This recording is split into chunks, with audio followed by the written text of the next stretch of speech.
Muy buenas a todos, ¿cómo andan? Les doy la bienvenida a Historias para un Café. Cuando pensamos en la historia previa a la llegada de los españoles al continente americano, lo más rápido para nombrar serían los imperios y algunas culturas como olmecas, toltecas, apaches, mapuches, básicamente los pueblos más conocidos. Pero se nos pasa por alto que América realmente tuvo una cantidad impresionante de pueblos y además reinos.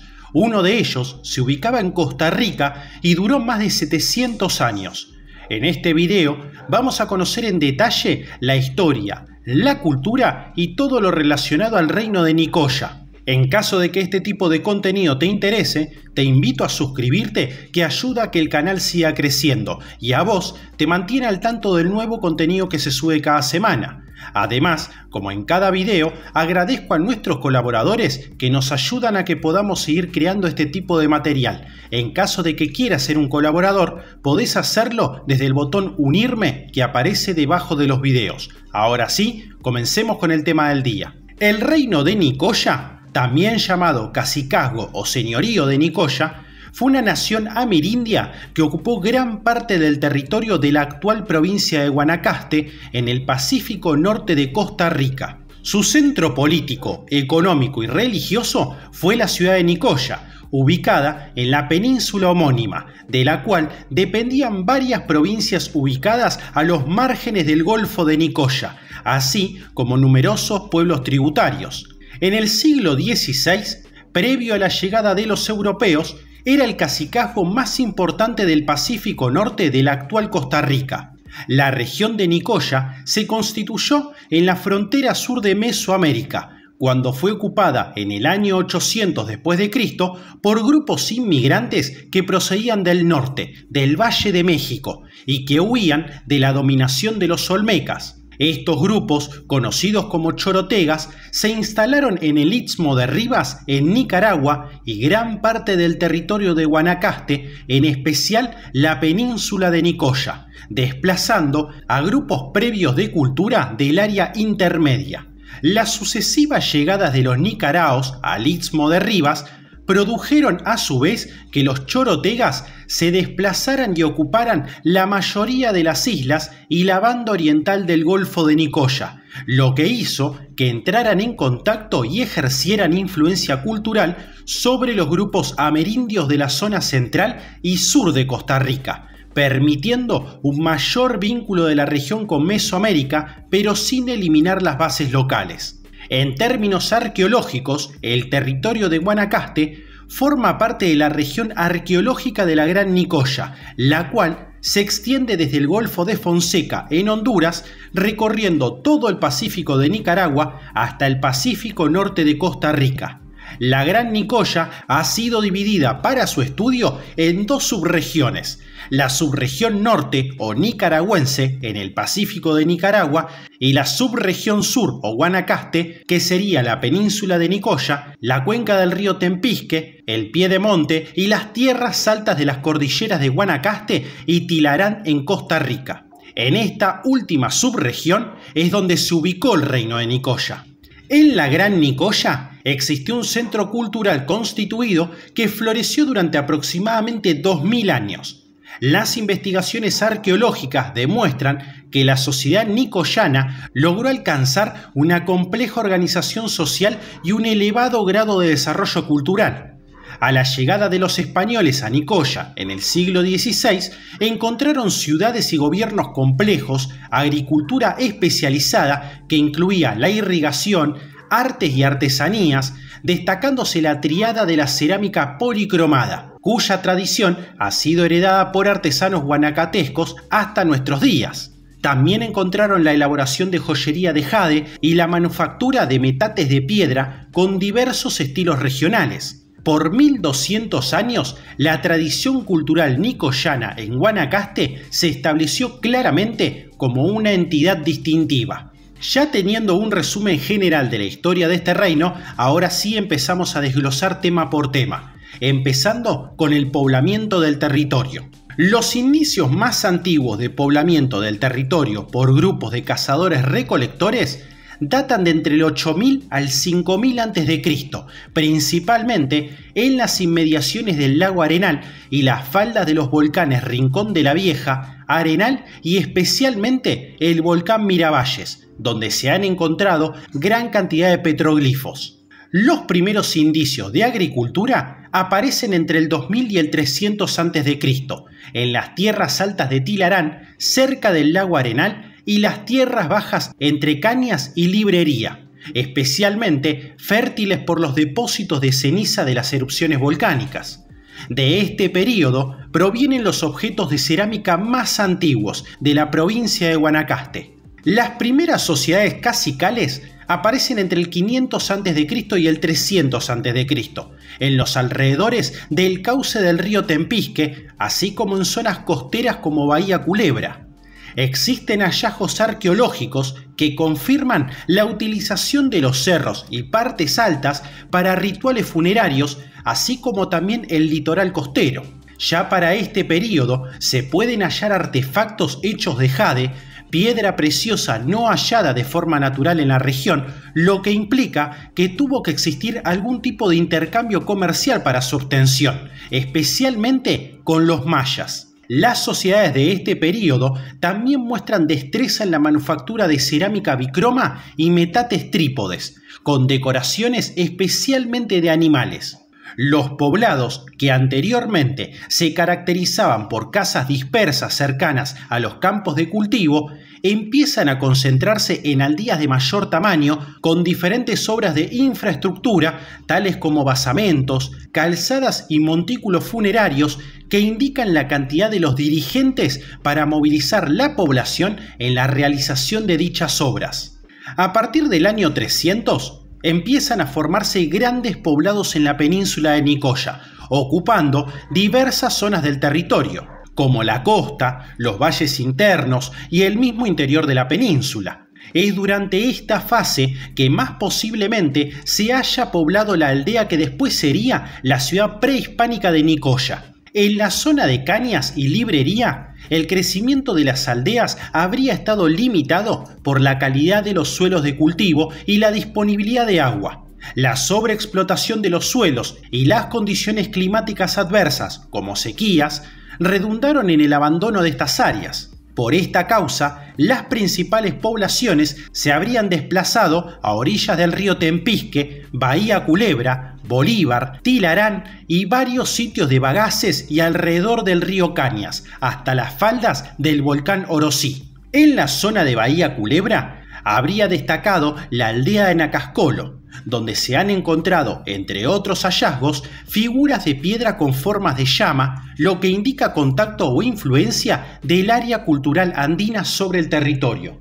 Los pueblos más antiguos que habitaron la región de Guanacaste eran grupos de lenguas chibchas, los cuales compartían aspectos culturales similares con otros pueblos que habitaron los actuales territorios de Nicaragua, región central de Costa Rica, Panamá y norte de Colombia, espacio cultural que se ha denominado región istmo-colombiana o área intermedia.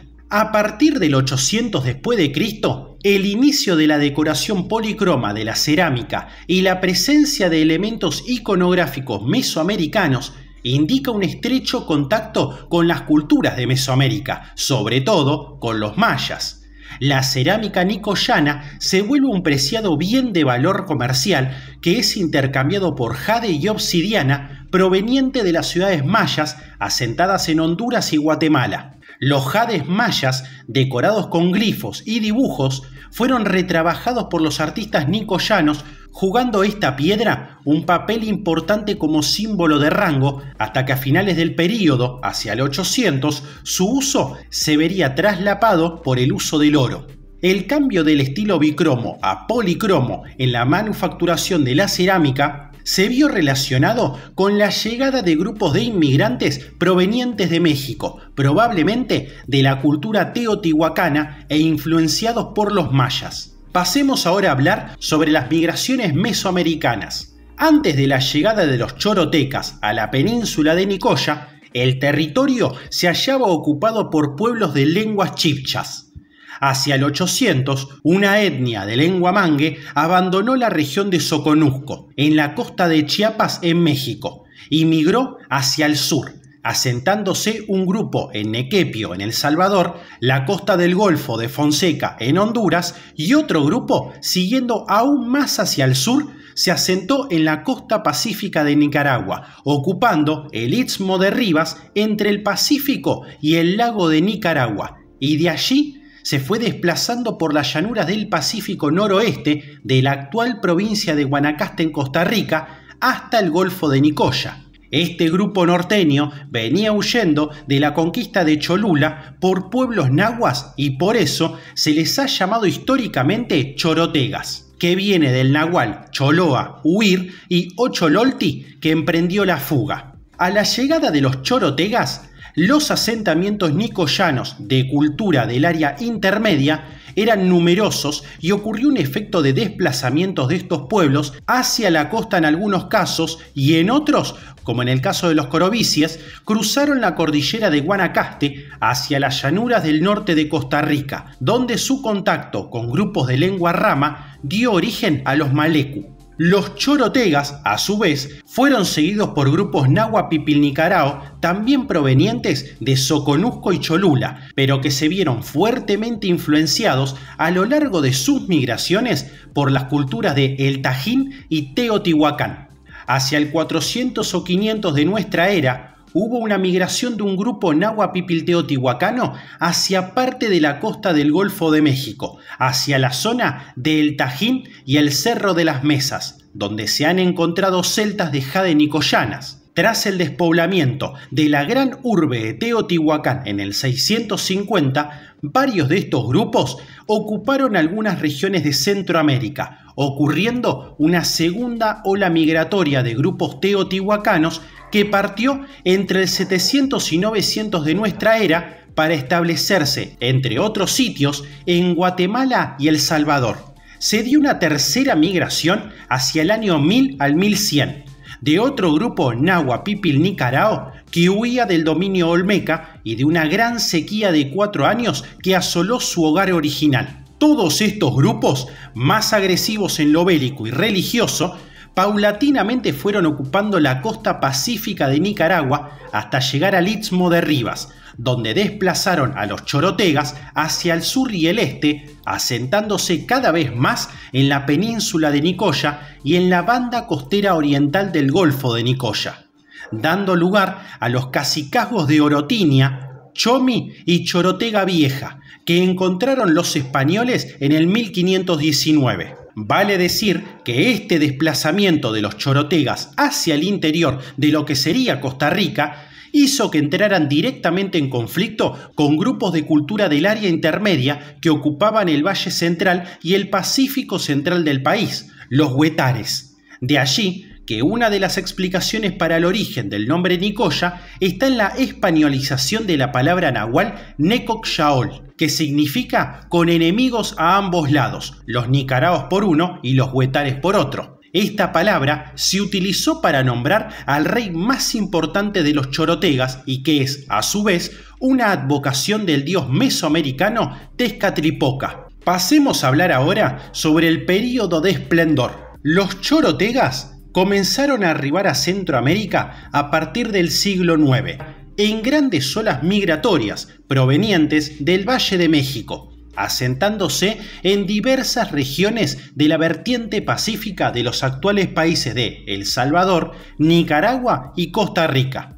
Hablaban lenguas del tronco lingüístico otomangue y se encontraban emparentados con grupos étnicos náhuatl-pipil-nicarao. Su llegada a la península de Nicoya data al menos de entre el 800 y el 1200 de nuestra era, según consta en hallazgos de objetos de cerámica toil plomiza, provenientes de las tierras altas de Guatemala en la región arqueológica conocida como Gran Nicoya, lo que indica contactos entre pueblos de Guatemala y Costa Rica. A su vez, la migración y llegada de los chorotegas a la península de Nicoya motivó el desplazamiento de pueblos pertenecientes al área cultural centroamericana colombiana o área intermedia, como los corovicies que ocupaban previamente ese territorio. A partir del 800 y hasta el 1200 se dio el período de mayor esplendor de las civilizaciones asentadas en Nicoya. La llegada de los chorotegas hizo más intensa la influencia mesoamericana en la región. Las poblaciones crecieron en número y se volvieron más complejas, acentuándose las diferencias regionales.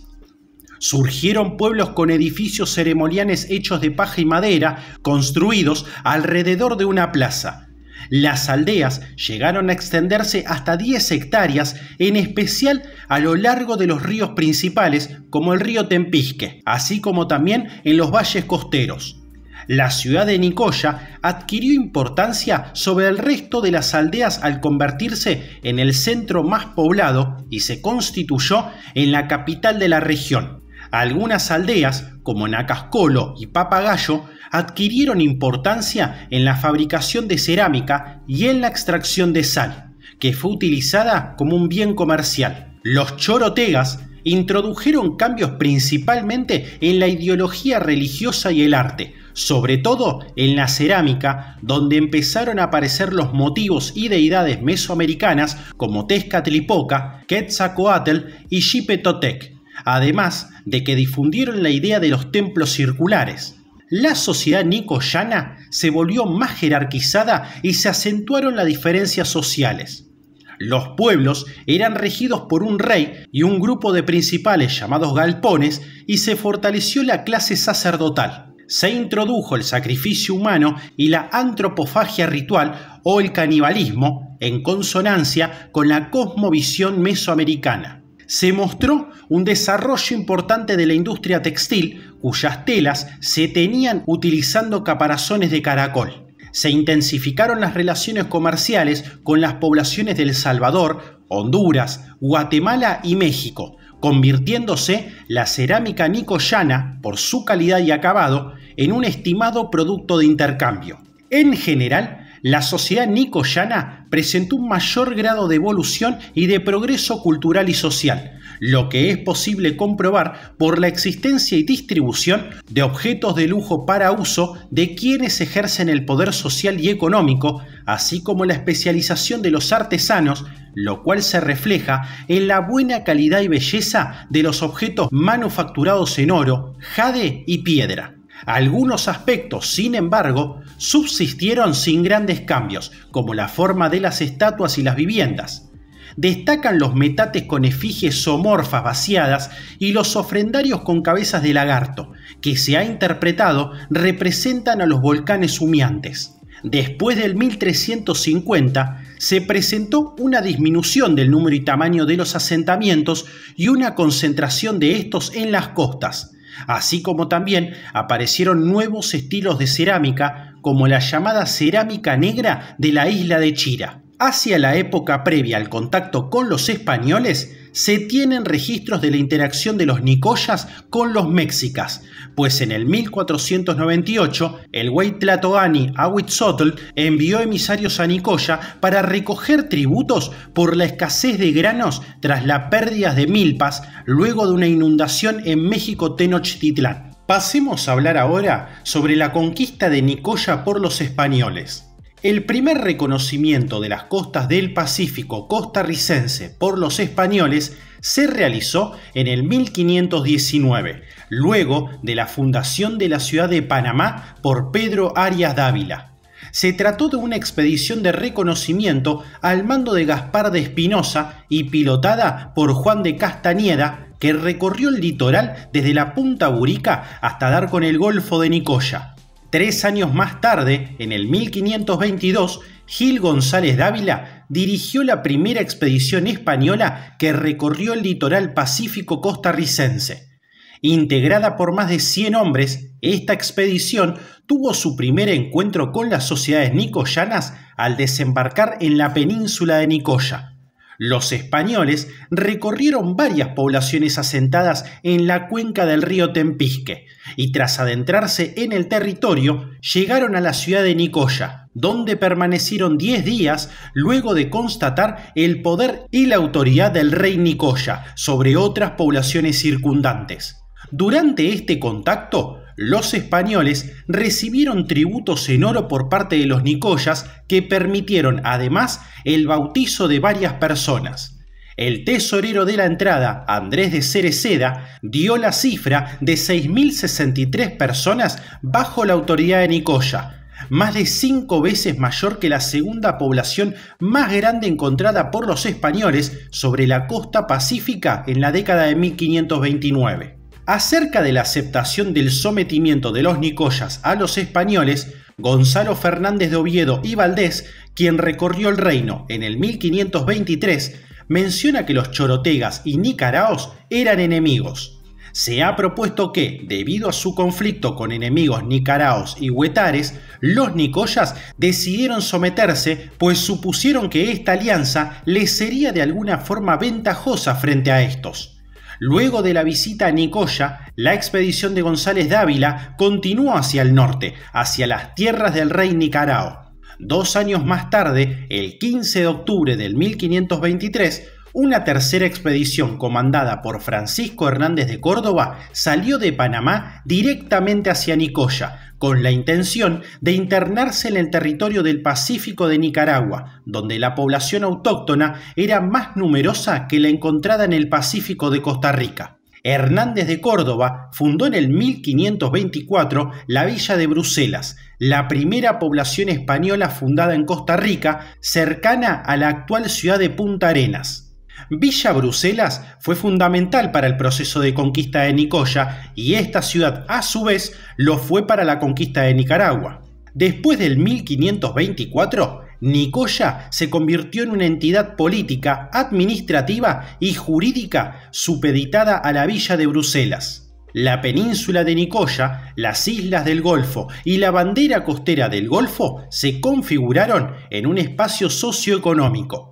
La ciudad de Nicoya fue refundada por los españoles más al norte de su sitio original y allí se establecieron las autoridades hispanas, mientras que el cabildo indígena fue ubicado en Nico Pasaya, el actual distrito de Mansión, donde se estableció la corte nicoyana. En el 1526, Pedrarias Dávila, gobernador de Castilla del Oro, desembarcó y tomó posesión de la isla de Chira y posteriormente continuó hacia Nicoya y luego hacia Granada. Entre el 1524 y el 1540, los nicoyanos y los indígenas de la isla de Chira fueron entregados en encomiendas primeramente entre los pobladores de Villa de Bruselas y luego del despoblamiento de esta ciudad en el 1527 entre los españoles de Granada y León de Nicaragua. Muchos de ellos fueron trasladados a Panamá y Perú como esclavos y cargadores.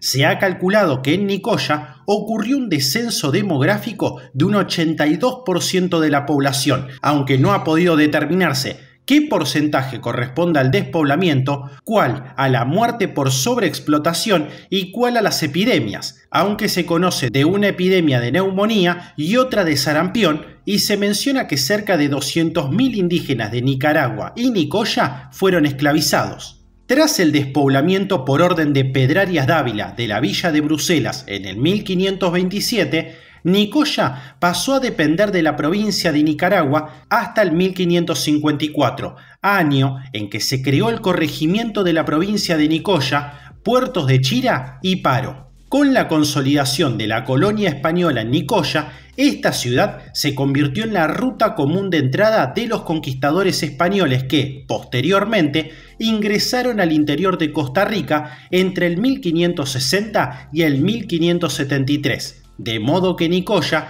también fue fundamental para el proceso de conquista de Costa Rica. Ahora que ya conocemos el panorama general de toda la historia del reino, pasemos a hablar sobre el territorio. El reino de Nicoya ocupó gran parte del vasto territorio del Pacífico norte de Costa Rica, que hoy es parte de la provincia de Guanacaste. En esta región existieron varios cacicazgos, de los cuales el más importante fue el de Nicoya, ubicado en el Valle del Nosara.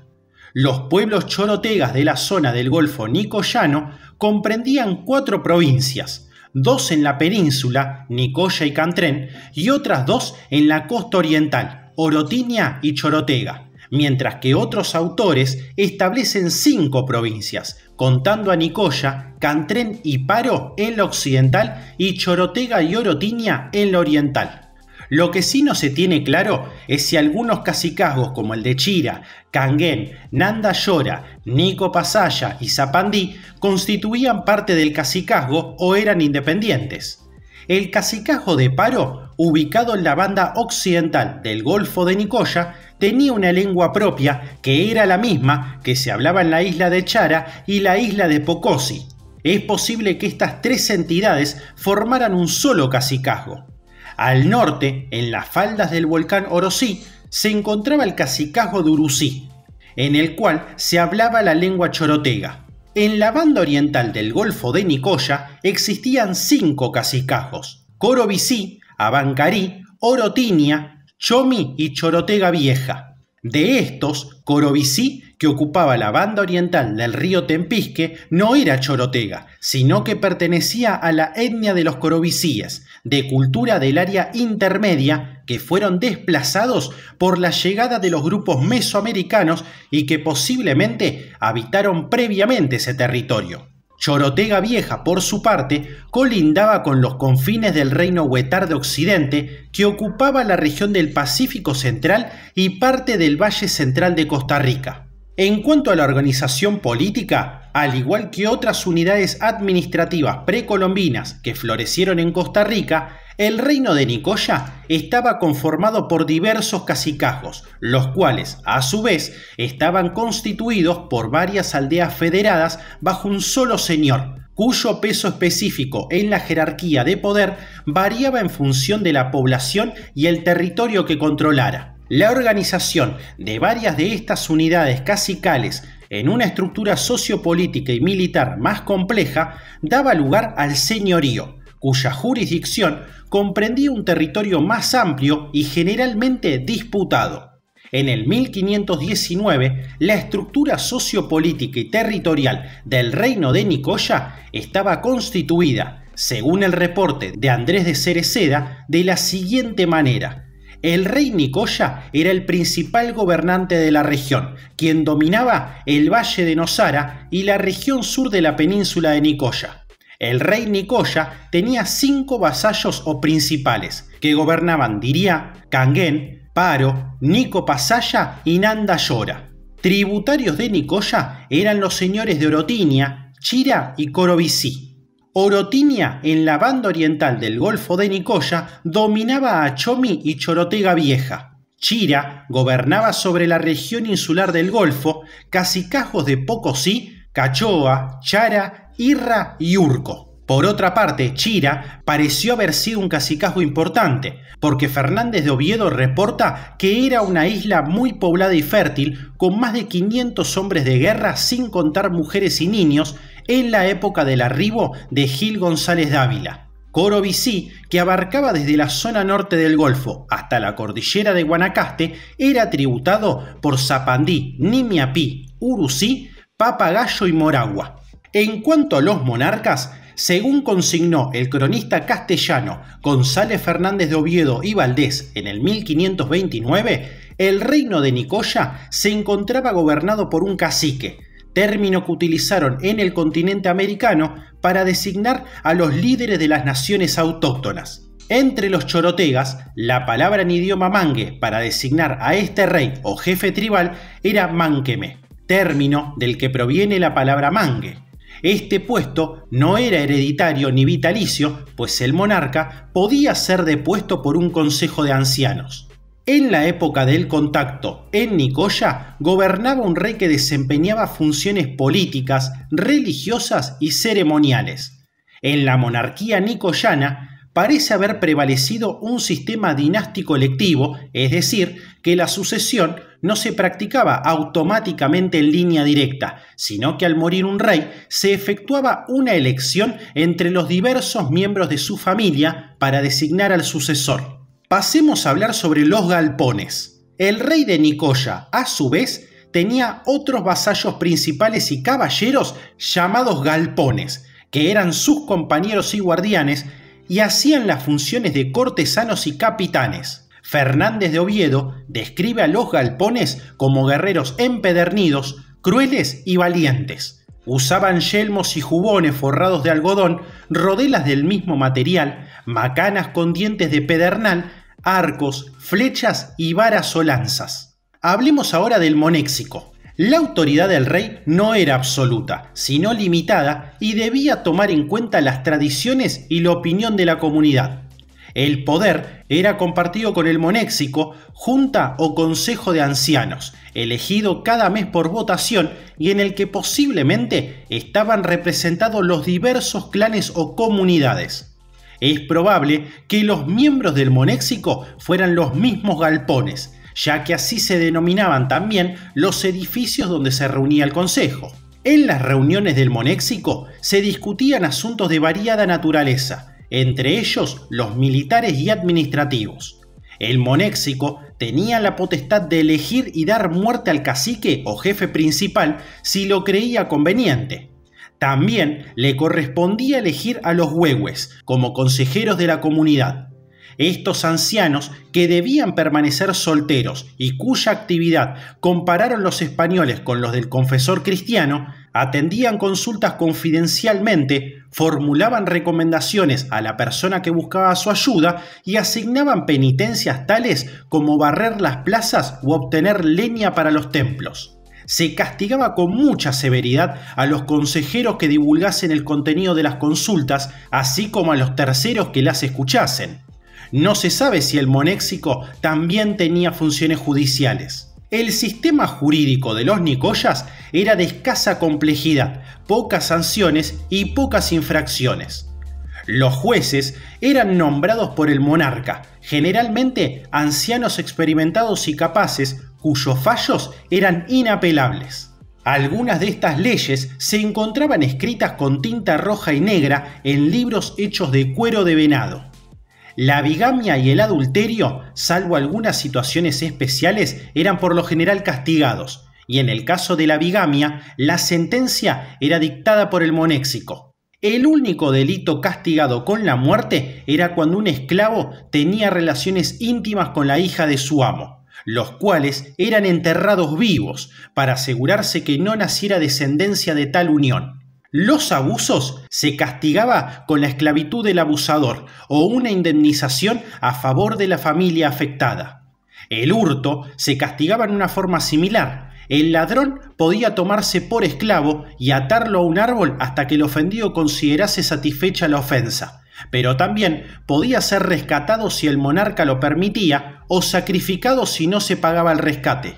En caso de asesinato, el asesino debía dar a la familia algún tipo de compensación material por su víctima, que podía ser un esclavo o bienes. Entre los nicoyas no existía pena para el parricidio y el regicidio, porque consideraban que ninguna persona era capaz de cometer tales actos. La desobediencia en el campo de batalla conllevaba un castigo físico y el destierro.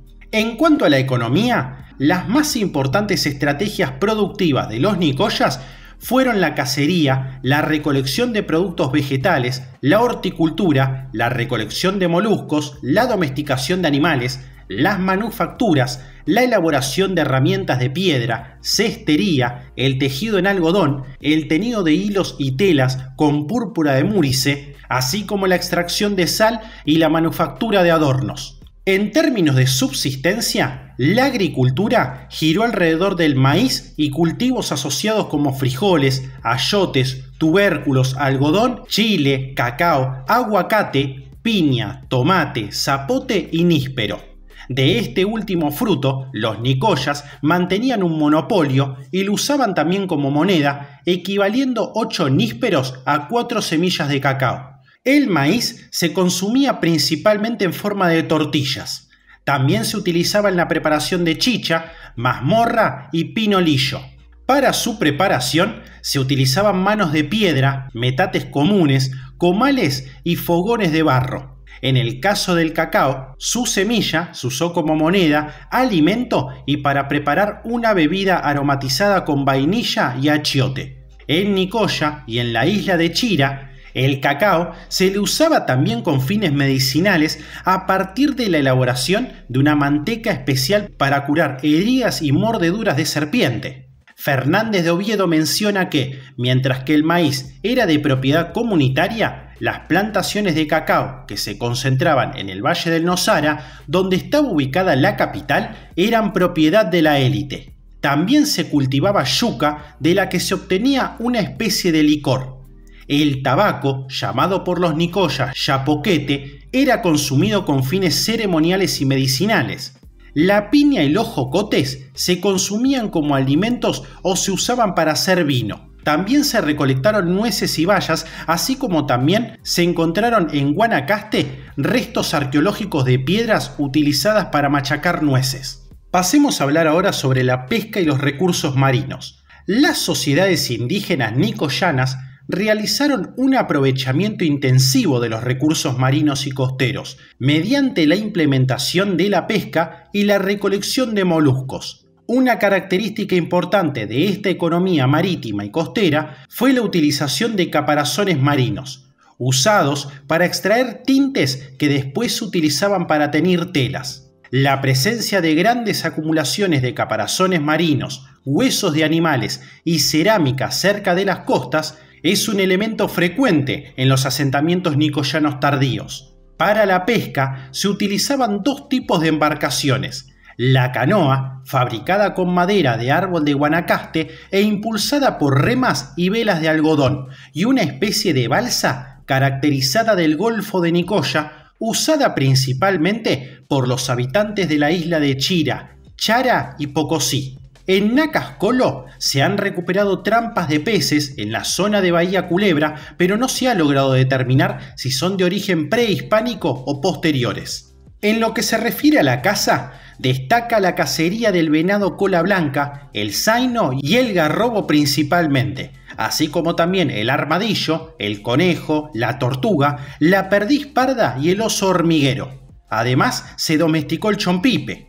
Los monos, como el aullador y el mono colorado, eran atrapados para usarlos como mascotas o para consumir su carne. Las guacamayas, pericos y loros fueron domesticados y sus plumas se utilizaban para elaborar tocados. Pasemos a hablar ahora sobre el comercio. Nicoya también realizó una intensa actividad comercial intra y extrarregional desde épocas tempranas. En Bahía Culebra, Nacascolo fue un importante enclave comercial y puerto de escala, puesto que en esta zona se han hallado gran cantidad de mercancías como sal, tinte de púrpura, algodón, cerámica de intercambio, obsidiana y cobre. En lo que se refiere al comercio interno, la isla de Chira, en el Golfo de Nicoya, fue el eje de este sistema y el centro de movimiento de mercancías hacia la cordillera central de Costa Rica, donde se intercambiaba sal, perlas, hilo teñido de púrpura, caparazones de tortuga, espinas de mantarraya y dientes de animales terrestres, además de cerámica policroma, obsidiana, oro, serpentina y jade. La sal fue un preciado bien de intercambio, la cual se obtenía de sitios especializados localizados en Playa Panamá, en Bahía Culebra, cerca de Nacascolo y en el Golfo de Papagayo. Existieron en Nicoya mercados organizados llamados tianguis, que eran atendidos por mujeres y donde se comerciaban oro, esclavos, aves, tejidos, mantas, hamacas, cerámica negra de la isla de Chira, ovillos de algodón, frijoles, alpargatas, sal, perlas, caparazones, maíz, cacao, cera y miel, entre muchas otras cosas. En los tianguis funcionaban dos sistemas de intercambio: el pago con moneda, con semillas de cacao, y el trueque. Durante la época precolombina, Nicoya tuvo la función de pueblo abastecedor de viajeros, debido a su acceso por mar desde largas y cortas distancias. Existieron comerciantes itinerantes que se trasladaban de región en región para hacer sus transacciones, que podían acceder a los mercados, aunque solo entre los aliados o confederados amigos. El principal bien comercial fue sin duda la cerámica policroma, de la cual se han encontrado objetos en muchas regiones de América Central y México. Se han encontrado cerámicas tipo papagayo policromo en Copán, Los Naranjos, Las Vegas, Tazumal, Chalchuapa, Quelepa, Saculeu y Tula. Este producto llegó a ser muy estimado por su calidad y acabado y se intercambiaba por jade u obsidiana, provenientes principalmente de ciudades mayas y más tardíamente por oro de la vertiente atlántida de Costa Rica.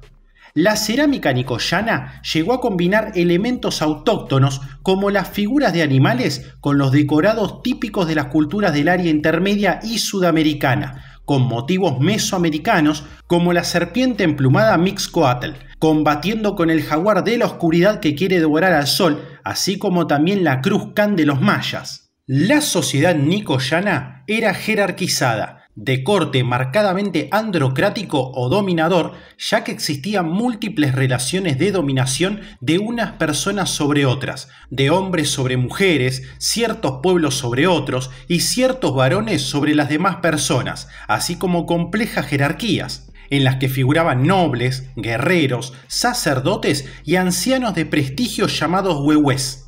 La organización social de los nicoyas dependía de tres factores principales: la conformación de linajes por parentesco de carácter hereditario, la especialización productiva de estos y las alianzas políticas, generalmente por matrimonio, lo que permitió alcanzar una integración de la unidad territorial. También fueron de importancia el éxito en la guerra, la adquisición de bienes de prestigio y la religión para lograr el mantenimiento del estatus social. En cuanto a los asentamientos, los cacicazgos nicoyanos llegaron a constituir importantes asentamientos con poblaciones cuyo número de pobladores era variable. La mayoría de las aldeas se concentraban cerca de los cauces de los ríos o en las costas. El centro del poblado lo constituía una gran plaza, que a su vez era un centro religioso, pues en ella se albergaba un montículo ceremonial. En la ciudad de Nicoya se describe la existencia de una pirámide escalonada baja hecha de tierra. El patrón de asentamientos era el de agricultores con cultivos cercanos a cargo de los hombres. Los pueblos distaban unos de otros entre 15 a 30 kilómetros y el número de habitantes podía ir de unos centenares a varios miles. En el reino de Nicoya existieron pueblos más importantes que otros. En los mayores, donde existía más concentración de población, existían casas de cabildo que recibían el nombre de galpones, el mismo nombre que recibían los vasallos del Consejo del Rey, pues allí era donde se reunían. También existían templos, generalmente situados frente a las plazas. Las habitaciones de los señores también circundaban las plazas, y en algunos pueblos había talleres de artesanos. Alrededor de las plazas, templos y galpones se observaban arboledas y tierras de labranza. Las viviendas nicoyanas tenían forma elíptica rectangular, eran de madera y tenían un techo de paja o palma a dos aguas. Generalmente albergaban una sola familia y tenían aparte la cocina y el granero. En cuanto al matrimonio, los nicoyas practicaban la monogamia, pues la poligamia era un privilegio únicamente de la élite. El matrimonio podía disolverse solo en caso de bigamia o adulterio, pero cometer estos actos no implicaba necesariamente la separación de los cónyuges, y no había castigo para el hombre que tomaba una mujer casada y se iba a vivir a otra población. La homosexualidad no era una ofensa grave, pero sus prácticas se exponían a ser lapidados por el pueblo común. La bigamia en el varón se castigaba con el destierro y la pérdida de bienes, y la esposa podía casarse nuevamente si no había tenido hijos de ese hombre. Si los había tenido, no podía casarse, pero de mantener a esos hijos podía quedarse con los bienes del cónyuge. En el caso de la mujer que, conociendo que el hombre estaba casado, aceptara casarse con el bígamo, perdía todos sus bienes a favor de la esposa legítima. La prostitución era permitida durante las ceremonias religiosas, en las cuales las mujeres podían tener relaciones con los hombres que quisiesen o les pagasen. Fuera de estas ocasiones, el adulterio de la mujer era sancionado con una amonestación, un fuerte castigo corporal y la expulsión del hogar. Sus familiares la insultaban y la desconocían, y la comunidad la consideraba como una mujer impura, desleal y sin vergüenza. En lo que se refiere a la esclavitud, los esclavos únicamente podían ser propiedad de los nobles, salvo casos excepcionales. Se podían comerciar en los tianguis a precio de 100 semillas de cacao. La mayoría de los esclavos varones eran prisioneros de guerra que trabajaban un tiempo en las milpas de maíz, plantaciones de cacao o algodón antes de ser sacrificados ritualmente y su carne consumida. En el caso de las mujeres y niños, se les utilizaba para labores domésticas y a veces como objetos sexuales. También se podía caer en esclavitud voluntariamente para pagar una deuda o como castigo por abuso, hurto o asesinato. A pesar de todos estos hechos, la Nicoyana no fue una sociedad esclavista genuina, en el aspecto de que su economía dependiese de la esclavitud, ya que el número de esclavos fue muy reducido, puesto que la condición de esclavitud no era hereditaria y porque los esclavos eran generalmente sacrificados y consumidos. La cultura nicoyana tiene rasgos muy similares al resto de las sociedades mesoamericanas, pero también incluye algunos aspectos de las culturas del área intermedia, consecuencia de la función de puente cultural que tuvo Costa Rica en lo particular y el istmo centroamericano en general durante la época precolombina. Uno de los aspectos más destacados de la cultura nicoyana fue su cerámica policromada, adornada con motivos mesoamericanos de carácter simbólico y religioso. Los nicoyanos también trabajaron la piedra fundamentalmente en la elaboración de metates para moler maíz, a menudo con representación de animales como el jaguar y adornados con figuras geométricas. También realizaron trabajos muy finos en jade, especialmente figuras utilizadas como adornos en collares y orejeras, y objetos tallados en otras piedras semipreciosas. La orfebrería, en cambio, y a diferencia de otras sociedades indígenas que ocuparon territorio costarricense, es escasa y tardía. En cuanto al idioma, los pobladores más antiguos de Guanacaste hablaban lenguas chibchas y también compartían algunos de los aspectos culturales de estos grupos. Los corovisíes, el primer pueblo en ocupar la península de Nicoya y la cuenca del río Tempisque, tenían una lengua propia de raíces desconocidas, pero que se ha propuesto que es una división de la estirpe Paya Chibcha relacionada con el idioma Rama. A principios del siglo XVI, los grupos indígenas que habitaban el actual territorio de la provincia de Guanacaste pertenecían al área cultural de Mesoamérica. El idioma principal era la lengua chorotega, una de las lenguas otomangues hoy extinta, aunque algunos grupos que habitaban el área del actual cantón de Bagaces hablaban el náhuatl, posiblemente nicaraos, que se asentaron en esa zona y formaron un bolsón étnico y lingüístico. Fernández de Oviedo menciona la existencia de otra lengua, distinta del náhuatl y el chorotega, que era hablada por los indígenas de la isla de Chara, de Isla Pocosí y por los habitantes del Cacicazgo de Paro. Esta lengua se encuentra documentada desde su descripción por Oviedo hasta su desaparición en el 1606 y se le conoce como lengua de Paro. Los nicoyas poseían un sistema de escritura que consistía en tiras de cuero de venado dobladas como un acordeón. Sobre ellas se realizaban pictogramas en azul, rojo y negro a la manera de los códices prehispánicos de Mesoamérica.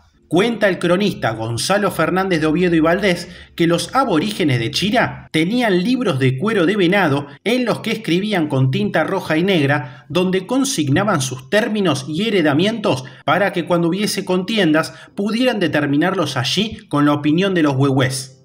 A principios del siglo XX fue encontrado en la isla de Chira un libro de jeroglíficos que fue llamado el Misal Chorotega, el cual luego se extravió sin conocerse su paradero. La religión entre los nicoyanos era de carácter politeísta y animista. La información que brindan las fuentes etnohistóricas acerca de las ceremonias religiosas por parte de los chorotegas señala el culto a varias deidades desde los astros hasta las plantas, animales y elementos de la naturaleza. El dios supremo era Tipotani, autor de todo lo creado.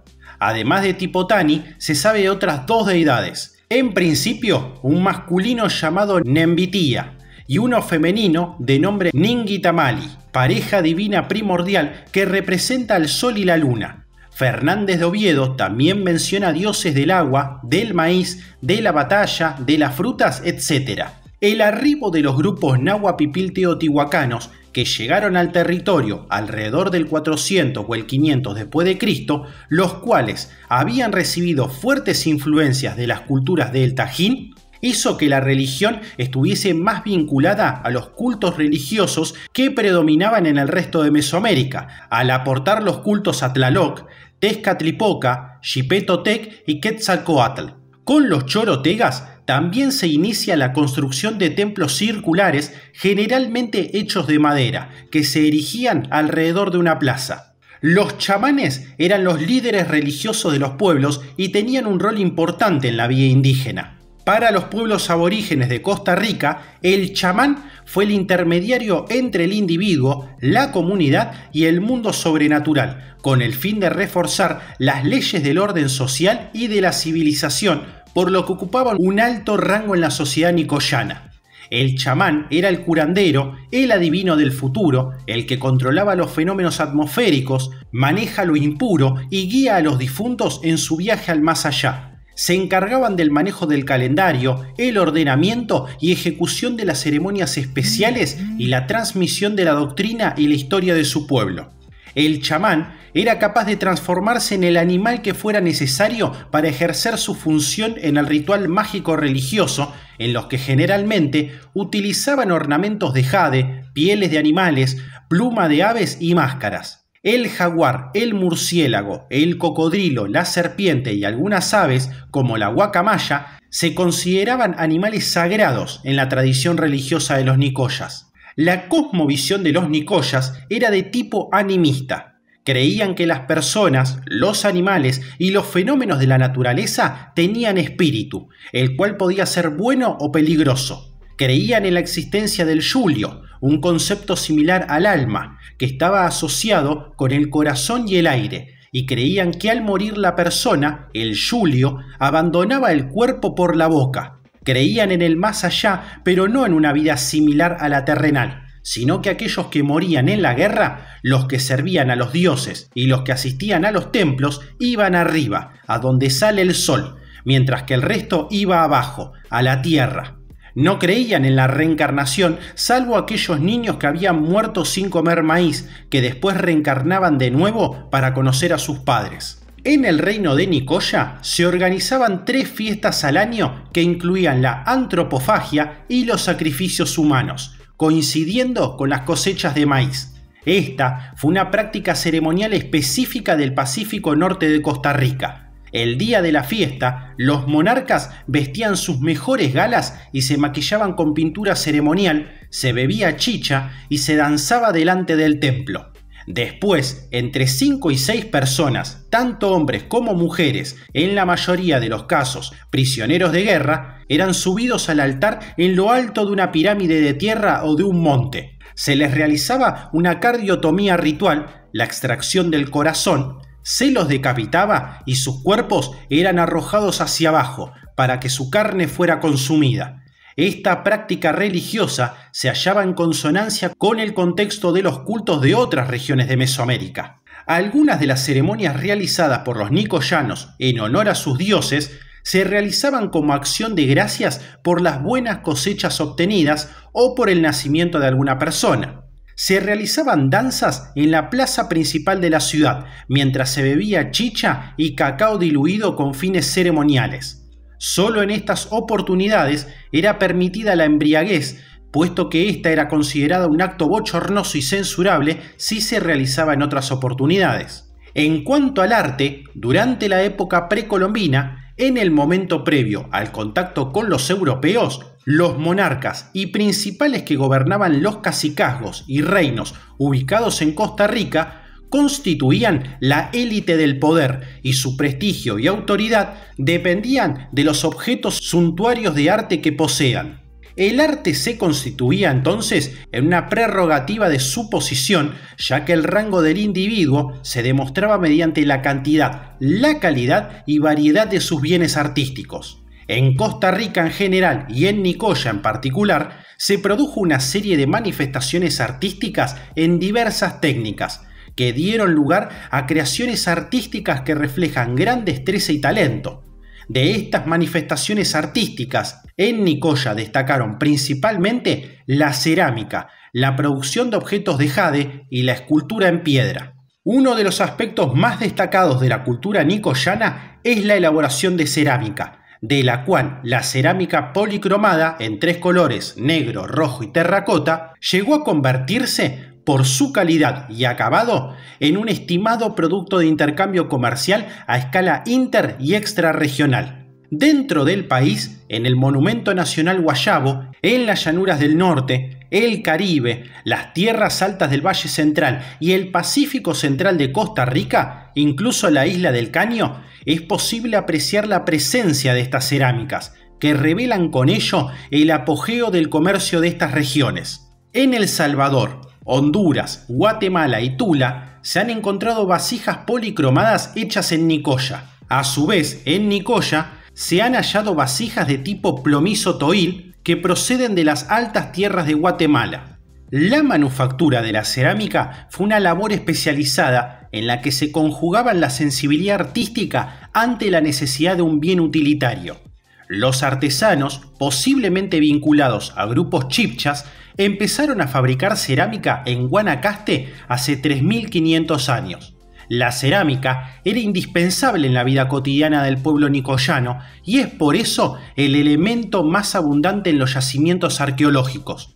De las ofrendas mortuorias más comunes encontradas en las tumbas, la más abundante es la cerámica. Para elaborarla se utilizaron elementos naturales. Los pigmentos eran obtenidos de piedras negras, rojas y blancas que luego molían y mezclaban con agua y arcilla. La confección de objetos de jade es, junto con la cerámica policromada y los trabajos en piedra, una de las 3 manifestaciones artísticas más sobresalientes del área arqueológica de la Gran Nicoya. Las sociedades precolombinas en general apreciaron los objetos elaborados en jade y otras piedras verdes como indicadores de poder. Se utilizaban para identificar distintos clanes y como ofrendas funerarias para personajes importantes, o en ritos de cacería, guerra o iniciación. En el territorio costarricense no existen yacimientos naturales de jadeíta, y por eso la presencia de este tipo de arte entre los nicoyanos se considera consecuencia de su intercambio con otras áreas culturales de Mesoamérica, principalmente de la cuenca del río Motagua en Guatemala. Aunque para algunos investigadores la gran cantidad de objetos de jade encontrados en Costa Rica y la escasa presencia de jade en los países vecinos hace pensar que sí hubo yacimientos de jade en el país, pero que estos se fueron agotando entre el 700 y el 800. La gran mayoría de los objetos de jade hallados en sitios arqueológicos de Costa Rica provienen del área de Nicoya, aunque también se han encontrado algunos en la vertiente del Caribe, lo que refleja un contacto entre diversos grupos de culturas distintas. La presencia de instrumentos musicales en las culturas precolombinas americanas es una manifestación artística temprana. Junto con la danza, la música formó parte integral de la vida cotidiana de los pueblos aborígenes, en especial para la práctica de sus rituales, donde diversos instrumentos musicales eran utilizados por los sacerdotes y chamanes para comunicarse con los espíritus. Entre estos instrumentos musicales se encontraban tambores, ocarinas, sonajeros, silbatos y cascabeles, que generalmente tomaron motivos zoomorfos y antropomorfos para su elaboración y decoración. En su mayoría, los instrumentos musicales fabricados por los nicoyas eran de cerámica, por lo que no es extraño ver en ellos una decoración similar a la de las vasijas policromas. Una característica distintiva de las culturas aborígenes costarricenses es la existencia de vasijas trípodes cuyos soportes huecos tienen en su interior esferas de arcilla, las cuales producen un sonido especial cuando el objeto es movido, convirtiéndolo en un sonajero. Así, llegamos al final del video. Uno que nos permite conocer en rasgos generales uno de los reinos más longevos de la edad antigua americana y que no suele estar en charlas sobre culturas antiguas. Espero que el video haya sido de tu agrado. De ser así, te agradecería que puedas dejar un pulgar arriba y suscribirte, que ayuda a que el canal siga creciendo. Esto ha sido Historias para un Café, nos veremos pronto. Hasta luego.